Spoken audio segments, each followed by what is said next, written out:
சரச பெற்றவங்களும் இந்த ஊர்க்காரங்களை வேணா அவ இப்படி அநியாயமா தற்கொலை பண்ணிக்கிட்டாளேன்னு நம்பலாம்.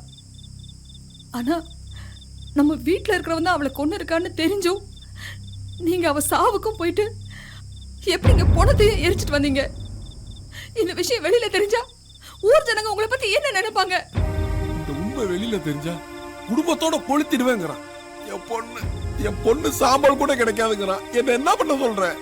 அவன் தான் அப்படின்னா உங்க மவன் ஊர் சபையில வச்சு நம்ம தலையில கல்ல தூக்கி போட்டாலேங்க.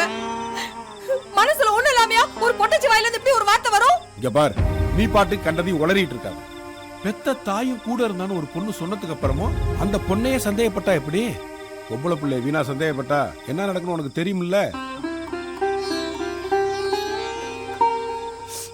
இதெல்லாம் எங்க போய் முடிய போதும் தெரியல. முதல்ல கோயில் வேலை முடியட்டும். திருவிழா முடிஞ்சதுக்கு அப்புறம் எல்லாத்துக்கும் ஒரு முடிவு பண்றேன். நான் முடிவு பண்ணிட்டேன், அந்த ஒருத்தன் நீதான். அதனாலதான் அவ்வளவு பேர் மத்தியில நீ என் கூட தான் இருந்தேன்னு பொய் சொல்லிட்டேன். நீ நல்லவன் தான், உன் தலைமுடியும் தாடியும் தான் பார்க்கவே பயமா இருக்கு. உன்னை ஏன் டேஸ்டுக்கு மாத்துறேன். முதல்ல உன் ஹேரை கட் பண்ணணும், இப்போ தாடி, இனி ட்ரெஸ் சேஞ்ச்.